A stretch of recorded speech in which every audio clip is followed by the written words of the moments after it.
आप देख रहे हैं अल्फा डिफेंस हिंदी में आपका स्वागत है। आज के इस वीडियो में हम लोग बात करेंगे लॉइटरिंग म्यूनिशंस के बारे में।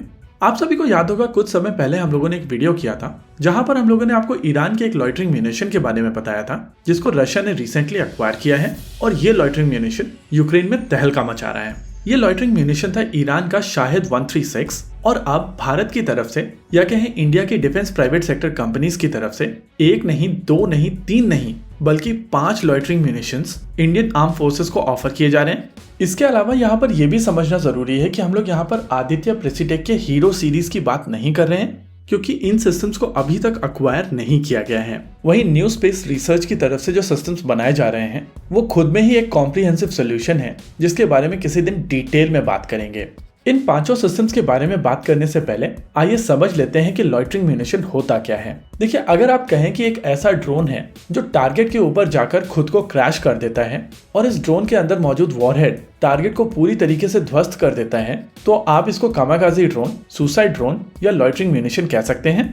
लॉइटरिंग का प्रॉपर हिंदी ट्रांसलेशन है घूमना, और जिस तरीके से हवा में चील अपने टारगेट के ऊपर घूमते रहते हैं वैसे ही इन थ्योरी लॉइटरिंग म्यूनिशन अपने टारगेट के ऊपर घूमते रहते हैं और जब जरूरत पड़ती है तो टारगेट को जाकर न्यूट्रलाइज कर देते हैं। देखिए, आमतौर पर इस तरीके की ड्रोन्स की प्रोफाइल बहुत छोटी होती है, साथ ही साथ इनको ऐसे मटेरियल से बनाया जाता है जिनका रेडार सिग्नेचर कंपैरेटिवली कम होता है।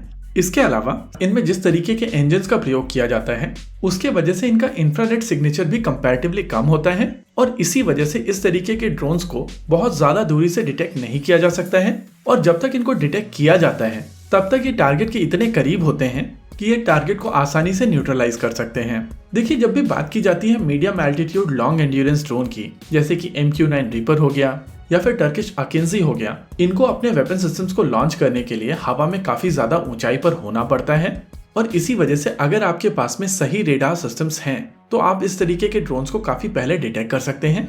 लेकिन जब बात आती है लॉइटरिंग म्यूनिशंस की तो पहले ही इनका रेडार क्रॉस सेक्शन एरिया काफी ज्यादा कम होता है और इस तरीके के ड्रोन्स कंपैरेटिवली कम हाइट पर भी उड़ सकते हैं, जिसके कारण ये अर्थ कर्वेचर के अंदर अपने आप को मास्क कर पाते हैं और जब ये टारगेट के पास पहुंचते हैं तब ये एक अच्छी हाइट लेकर अपने टारगेट को न्यूट्रलाइज कर देते हैं।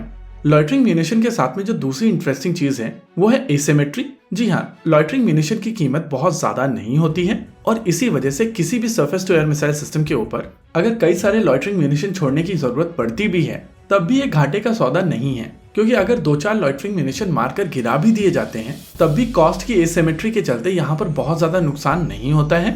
नॉर्मली लॉइटरिंग म्यूनिशंस की मदद से surface to air missile systems के रेडार को टारगेट किया जाता है और एक बार जब इनके रेडार डिस्ट्रॉय हो जाते हैं तो लॉन्चर खुद में बहुत ज्यादा कैपेबिलिटी नहीं रखते हैं। आपने अलग अलग फुटेजेस में देखा होगा कि surface to air missile systems जमीन पर हैं और बायरेक्टर जैसे ड्रोन्स उनको टारगेट कर रहे हैं। ऐसी सिचुएशन तब निकल कर आती है जब इनके रेडार पूरी तरीके से डिस्ट्रॉय हो चुके होते हैं और ये surface to air missile system अपने टारगेट्स को नहीं देख सकते हैं। बेसिकली आपके पास ये मौका होता है प्रोपेगेंडा वीडियोस बनाने का, क्योंकि जब वहां पर रेडार सिस्टम्स हैं ही नहीं तो आपके medium altitude long endurance drone काफी आसानी से वहां पर जो चाहे वो कर सकते हैं। लॉइटरिंग म्यूनिशंस को suppression of enemy air defence के साथ साथ और भी दूसरे अलग अलग तरीके के टारगेट्स के ऊपर यूज किया जा सकता है, चाहे वो फ्यूल डिपो हो, एमिनेशन डंप हो, कमांड एंड कंट्रोल रूम हो या फिर कोई और वाइटल इंफ्रास्ट्रक्चर हो। आइए अब बात कर लेते हैं इंडियन आर्मी द्वारा अक्वायर किए जाने वाले 5 ऐसे सिस्टम्स की जिनकी मदद से Indian army enemy air defence को टारगेट कर पाएगी। पहला सिस्टम है WB इलेक्ट्रॉनिक्स का वॉरमेट। पोलैंड से अक्वायर किया जाने वाला ये सिस्टम लगभग 30 किलोमीटर की रेंज रखता है। इसकी एंड्योरेंस 60 मिनट्स की है और ये सिस्टम लगभग 1.5 किलोग्राम का पेलोड कैरी करने में सक्षम है। इंडियन आर्मी ने 100 ऐसे सिस्टम अक्वायर किए हैं और इनकी डिलीवरी हो चुकी है। वहीं पर अगर दूसरे सिस्टम की बात की जाए तो दूसरा सिस्टम है sky striker. Israeli company Elbit system द्वारा बनाया जाने वाला ये सिस्टम इंडिया में अल्फा डिजाइन टेक्नोलॉजीज के साथ में कोलैबोरेट कर रहा है और इन सिस्टम्स को लेकर भी इंडियन आर्मी की तरफ से 100 सिस्टम्स का ऑर्डर दिया गया है। अगर रेंज की बात की जाए तो ऑफिशियली कहीं पर भी इस सिस्टम की रेंज नहीं दी गई है, लेकिन ये चीज कही गई है कि इसका एंड्योरेंस 2 घंटे का है और इसकी maximum speed 185 kilometre per hour की है। नेचुरली कोई भी सिस्टम अपनी मैक्सिमम स्पीड पर सबसे ज्यादा एंड्योरेंस नहीं देता है और इसी वजह से अगर आप आधी स्पीड को लेकर चलें तो इस सिस्टम की रेंज कम से कम 200 से 250 किलोमीटर तक की है। अगर तीसरे सिस्टम की बात की जाए तो ये सिस्टम है जी मोशन टेक्नोलॉजीज का त्रिनेत्रा। इस सिस्टम के कई वेरिएंट बनाए जा रहे हैं और कुछ समय पहले हम लोगों ने फोटोग्राफ्स देखी थी जहां पर इंडियन आर्मी इस सिस्टम को लद्दाख में टेस्ट कर रही थी। त्रिनेत्रा एक छोटा सिस्टम है जिसका वजन केवल 5.5 किलोग्राम का है और ये 1 घंटे का एंड्योरेंस देता है। 15 किलोमीटर की दूरी पर ये अपने टारगेट के ऊपर 1 किलोग्राम के पेलोड के साथ में क्रैश कर सकता है। इसके अलावा इस सिस्टम के और भी वेरिएंट हैं जो कंपैरेटिवली लंबी दूरी पर जा सकते हैं और ज्यादा पेलोड कैरी कर सकते हैं। इसके बाद चौथा सिस्टम आता है सोलार इंडस्ट्रीज की तरफ से।